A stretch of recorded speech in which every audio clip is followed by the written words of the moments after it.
Hello everyone, this is a video for Eulerian Granular and Eulerian Granular model with a packed bed simulation. So I noticed there is no video available on the packed bed, so I thought I would make one.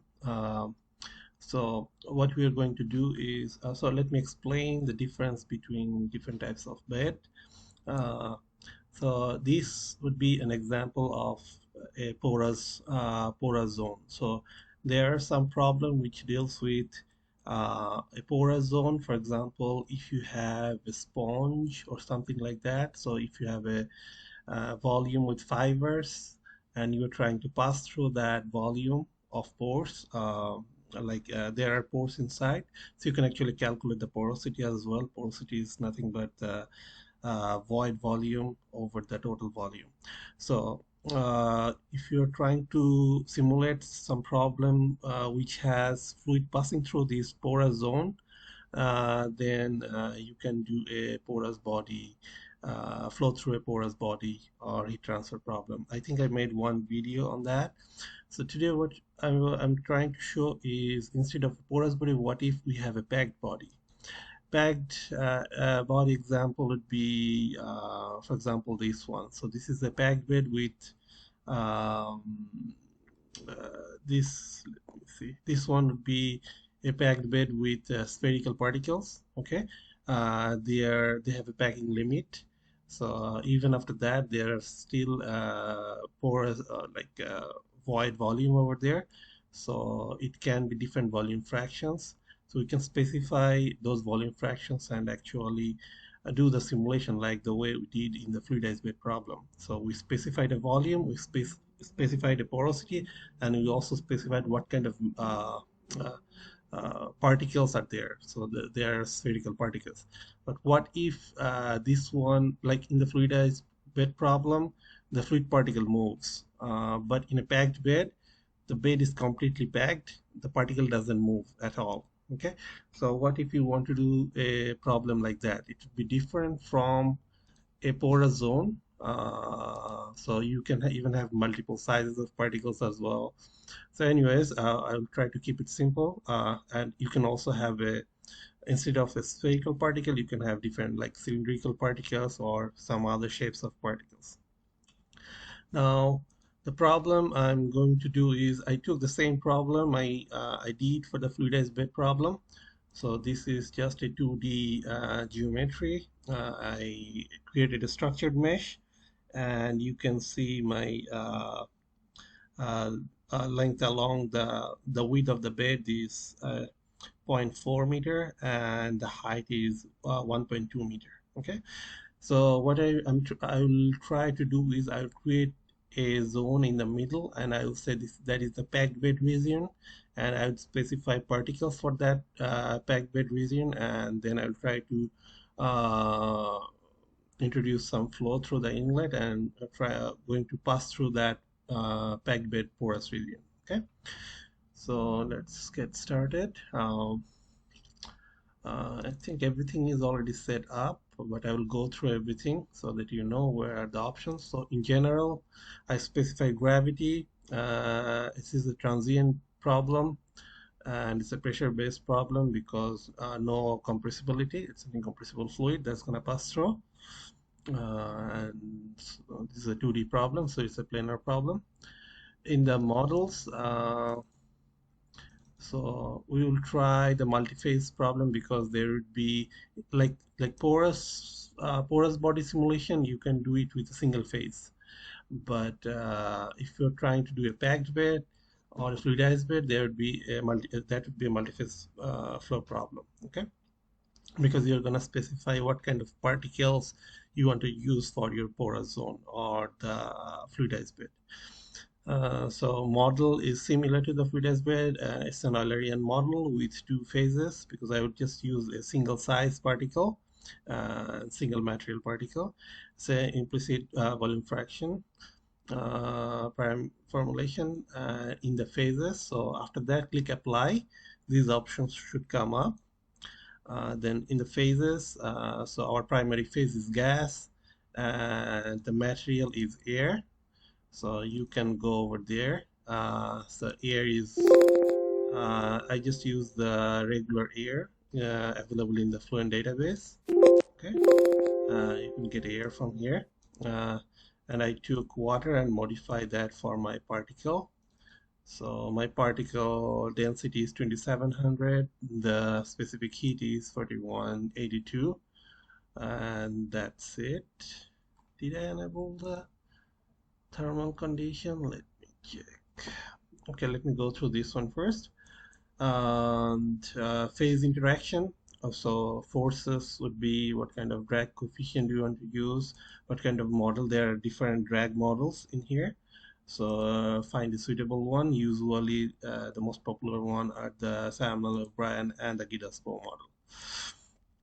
And other than that, particle-particle interaction is particle-particle force is defined by the restitution coefficient, which is usually experimentally calculated, but the usual approach is use a zero point 0.9. So uh, it contributes to when the particle collides, how much the collision force is going to be evaluated. So it has a direct relationship with the restitution coefficient. You can go through the theory for that. After that, heat mass reaction, I didn't change anything in here, but if you're interested in a heat transfer problem with the packed bed, then you should enable it in here. Gun model is mostly used. Some people use Rand's Marshall model, but you can use any of the heat transfer model in here. Okay. Uh, After that, mass, they mainly use that if you have a phase change, but we are not doing anything like that, so I'll leave it like this. Interfacial area, so I saw one of them, like the tutorial for the in the ANSYS, I think 22nd or 23rd tutorial, which shows the Eulerian granular heat transfer.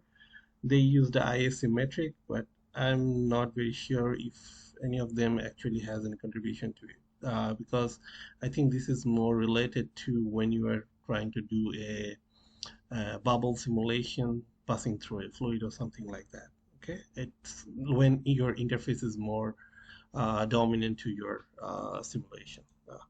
Okay, I'll just leave it like this. Population balance model, I don't need that. Click apply. Uh, After that, I have already showed you the materials. So I just created one particle material. And I use that, by the way, if I have not shown it in here. Um, Phases, secondary phase. So here is the particle diameter. Okay. So here is where I'm defining the particle diameter. And this is the maximum packing limit. So the maximum, the solid, if you pack up a solid, this is the maximum packing that would happen. Okay, so try to use the same packing limit for this plays a role in the fluidized bed. For this kind of packed bed, the particles are not going to move, so eventually it doesn't matter. But fluidized bed, it plays a role because it defines how much the particles are going to stack, how much closer two particles are going to be. Okay. Okay. After that, I'm going to turn off my energy equation, or maybe leave it like this. Okay, I'll leave it like this. So I'm turning on the energy equation as well, so I'll show you both at the same time. All right, so materials is defined, cells and conditions. Now, one thing that's different in packed bed is this part. Okay, so in the fluid domain where you specify your particle, the fluid domain mixture is this one. Okay, but if you go to particle phase and go to fluid domain, what you need to specify is you need to say that the particles in this domain is going to be fixed. It should not move at all, because in the packed bed example, we know that particle doesn't move, unlike the fluidized bed problem, okay, where particle moves. So particle should not move. So you have to fix this one. Otherwise, you'll see an error and it will not work at all. Okay, it will diverge automatically. So this is the part that most of the people skip, and they can do a packed bed because of this one. So this is very important. Go to the zone and go to the particle phase cell zone, and then specify that particle doesn't have any velocity. Just enable the fixed value and specify zero velocity. Okay, the temperature, you can also specify a fixed temperature for the particles, so that if a colder fluid is going to pass through that bed, the colder fluid is going to be heated up. So I'll try with this one. Either you specify the temperature in here, or you can specify the patch the temperature later on. So I'll try the other way.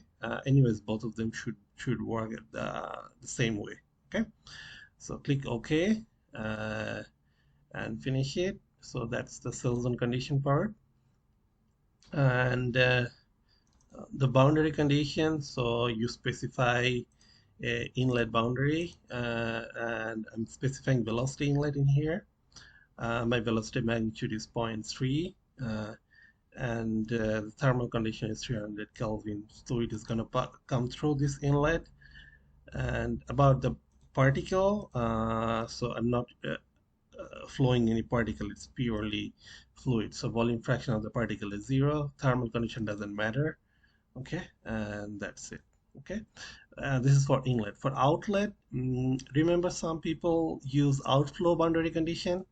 For outflow, I should mention that outflow is for mostly fully developed flow. Or if you are having, or if there is a possibility of reverse flow at the outlet, don't use outflow condition, because outflow condition usually can't handle that. So if you are confused about and don't know which one to use, always use the pressure outlet. Okay, about the particle phase in the pressure outlet. So one thing is important is, do you want any backflow of the particle? Like sometimes particle hits the outlet and leaves the domain. That happens for the fluidized bed problem. This problem doesn't have anything to do with it, but I would just explain. Although specifying backflow volume fraction 1 should in this case, the particle, I'm just explaining the fluidized bed problem. If the particle should hit the outlet and come back, but for some reason the outlet configuration in Fluent doesn't handle it well, and you see most of the time particle gets stuck at the outlet. Okay, so this software doesn't handle those kind of condition. This is what it is. So it's better, because this would only cause problems. So usually don't use that backflow volume fraction. Okay, I would not recommend that. Now in the walls of the particle, not the particle, but in general wall, let's see, mixture wall. So we can specify a thermal condition in here. So let's do that.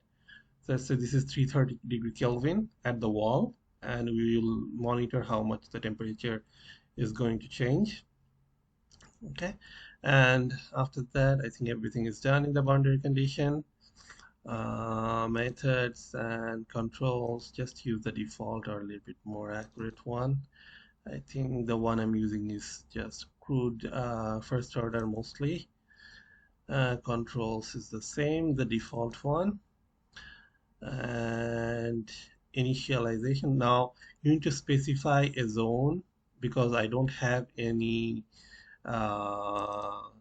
volumes for the bed, initial bed. So what I would do is, either you can go from here. So I already created 2, but I will show you how to create one again. So you can right click new and create a region. Okay, you can go through this one, or you can also go through here. So adapt and set registers, new region. Okay, it's the same thing. So you'll specify a region, let's say region 2. Okay, and let's say I want to specify a region in the middle, which would be our back bed. Okay, so what we can do is x minimum and maximum doesn't matter. I think I checked for the, so x coordinate minimum is already 0, maximum is 0.4. So even if I press 1, it's only going to take up to 0.4. This is a quadrilateral shape, so it would cut a like a rectangular area. Okay, Y minimum is let's say point 0.4, and Y max is zero point 0.5. Okay, for example. So just 0.1 meter is 2.6. So only 0.2 meter of the area would be packed bed. So you can click save and display. So this is the area of my packed bed region. Okay. Uh, I haven't defined the particle yet in here, but this is the zone I have marked. It has 3200 cells. Then after that, if you need to save the data and everything, go with the calculation activities and so on and so forth. I would not go there because this is just a tutorial. Run calculation. I took a very crude value, just 300 time step. Time step size is 0.001, so it's gonna do 0.3 second simulation. Okay, so I would do just a hybrid initialization, and yes, clear it, and patch the volume fraction in this region. Okay, so I'm going to select particle phase, volume fraction of zero point 0.6. You can specify 0.63 as well. Okay, and the region we created was region 2. So I'm gonna patch it. You can see in here that this one is marked. You can check it after initialization and patching. You can actually check the volume fraction. So phases, volume fraction, particle, and you can see my volume fraction of particle is 0.6 in the middle. Okay, so this is our packed bed. Now if it was a fluidized bed, the particle would start moving, but we have already specified a fixed velocity for these particles, so it should not move. So I'm going to just run the case for 0.3 seconds and come back after that. Okay, oh, by the way, we haven't patched any temperature. So I told that I would also specify the temperature. So temperature for the particle phase in region 2 is, let's say, uh, 380, for example. Okay, so patch it. Again, you can always check your temperature, static temperature, particles, display. So you can see this is 380. Okay, and gas. It is just 300 or something in that range.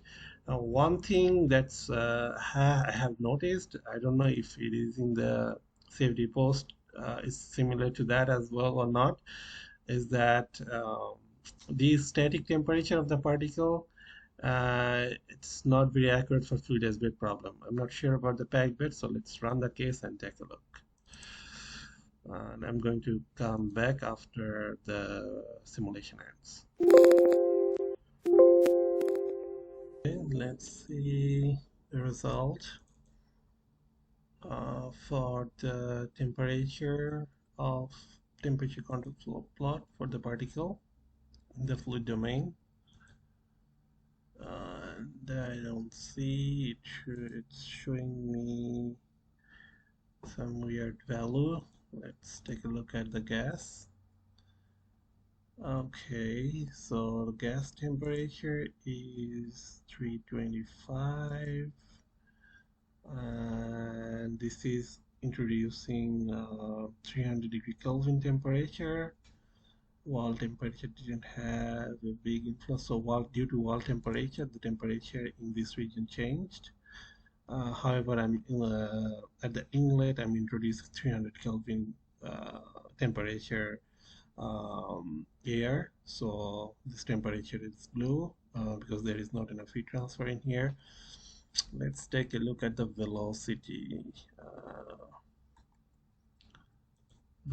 of the gas phase, and you can see the velocity increased a lot in this porous zone, which indicates that because it's like if you pass through the air through a nozzle, the velocity is gonna increase. It's just mass conservation. So mass flow rate increased because of these narrow spaces. So I have a high velocity in here in the packed region and a lower velocity in here. Again, if you run it long enough, I think the overall temperature of the zone would change. I just ran it for a very short time.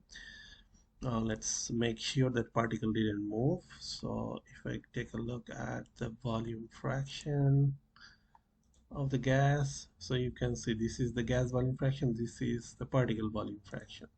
So let me go over there. So this is the particle volume fraction, and particle exact didn't move at all. Okay, although there was gravity, particle didn't move at all. It was fixed in one location. So this is how you can do a packed bed simulation.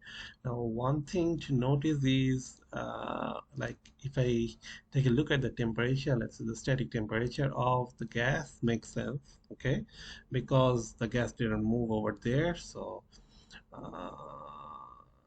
it didn't change anything. However, we did patch a particle temperature. So the air temperature in this region should have changed, as well as, let's see, the particle temperature. And this one is not showing exactly any value. So uh, this model with the heat transfer problem for both packed bed and a fluidized bed, like the Euler and Granular model with the heat transfer model does not work well from my experience. I was able to do a fluidized bed problem when the fluid was being heated by the particle. So I guess you can try to specify the particle in over here when you define the particles over there. So we can always try specifying a certain temperature. So one thing I can suggest is that you can only do heat transfer from particle to fluid. But I was actually able to do that, but I was never able to do like, for example, I was introducing a high temperature fluid and I was heating up the particles. I was not able to do that. Okay, for packed bed, even the other way didn't work for me. But for the fluidized bed problem, I was able to actually heat up the fluid because of a high temperature particle zone. Okay, but particle zone temperature didn't change at all. So I guess Fluent will fix this issue, or maybe I just don't know how to do that. If anyone knows, please feel free to share your experience. I am using a version of ANSYS 2020 R1, so maybe in the future model I don't know if they have improved this one or not. So also you can go to the CFD post to take a look and see if you still see this kind of thing. Okay, from my experience, it's the same for the CFD post, but it's up to take a look. But anyways, if you're not dealing with temperature, the flow behavior through the particle works very nicely. So like for example, if you take a look at the velocity, and if your concern is the velocity, then it works very well. Okay, so I would recommend going with this packed bed simulation. Thank you very much.